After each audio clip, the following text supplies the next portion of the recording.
Thomas was huffing up a steep slope. He was puffing and panting, and his axles ached. At last he reached the top. Hooray! I did it! Then there was trouble. There was a clang and a prang. Thomas gasped. Cinders and ashes! I've broken my brakes! Thomas's wheels started to whir and to wobble. He flew faster and faster down the hill. Oh no!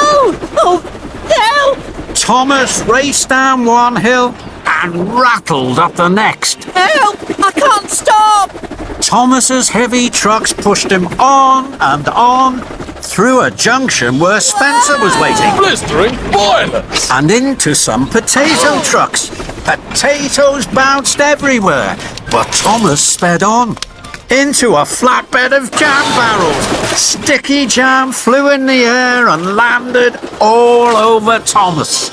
But still he went on and found himself rolling along an old rickety track. Ahead, Thomas could see a thick wall of bushes. Fenders and funnels! How can I stop? With a scrunch and a crunch, Thomas crashed into the bushes and came to a stop. Flaming fireboxes! That was scary. Thomas looked around. After the racing and rattling, it was very quiet. Spencer will be back at the shunting yards now. He'll be puffing with pride because he won the contest. And my best friend Percy will be wondering where I am. I don't know where I am. Everything was very quiet. Thomas didn't know what to do. Then he heard a voice. Hello? Thomas looked around. There was no one there. He waited, hardly daring to puff. Hello? Thomas looked around again. He couldn't see anyone. The voice seems to be coming from the bushes. Very slowly, Thomas chuffed forward into the bushes. The branches crackled and crunched. Then Thomas gasped. His eyes popped wide with wonder. There, on the other side of the bushes, was a very old engine. It was broken and rusty. Thomas felt scared. He didn't dare speak. Then the old engine smiled at him. It was a little frightened smile, but it made the old engine look kind and gentle, and it made Thomas feel less scared. Hello. Too bad your brakes failed. Doesn't that always happen when you're on a hill? The old engine smiled again. Thomas wanted to smile too, but he was scared. He didn't know whether to speak, toot for help, or race backwards as fast as he could chuff.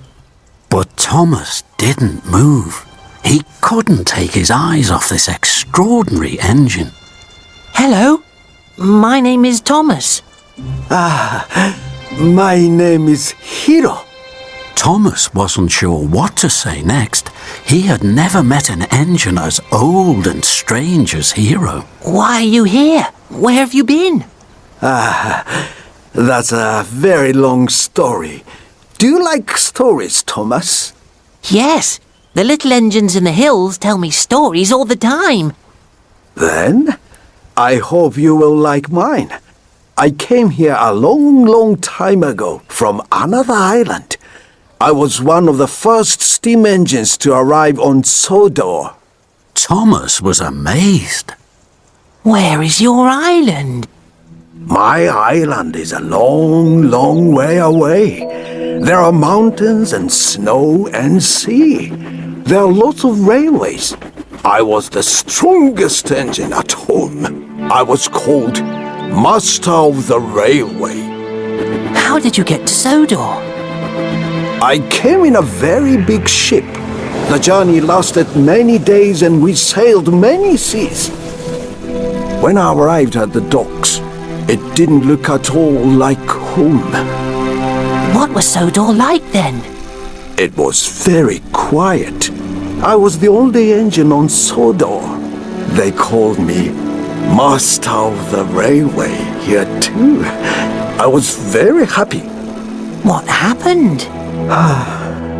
I started to break down. The mechanics didn't have parts for me. So, I was put in a siding. I had to wait for parts for my island. I waited and waited. And now, I'm sure the parts will never come. Thomas's eyes were wide with wonder. Do you miss your home? Yes, I do. I miss being master of the railway. Thomas looked at his sad new friend. He felt sorry for Hiro. I know. I'll go and get the Fat Controller. The Fat Controller runs our railway now. He'll know how to help you. No, no! Please don't do that. You must not tell the Fat Controller. Thomas was surprised. Why? I'm an old engine that cannot be repaired. I know what happens to old engines that cannot be really useful. They are scrapped and sent to the smelter's yard. That's not fair.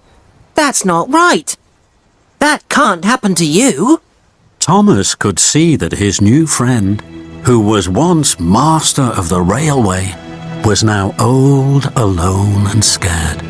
So Thomas made a decision. I will look after you, Hiro.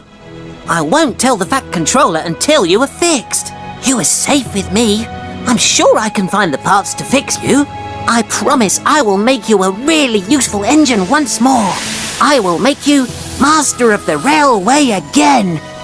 Hiro smiled the biggest smile he had smiled in a long, long time. Thank you, Thomas.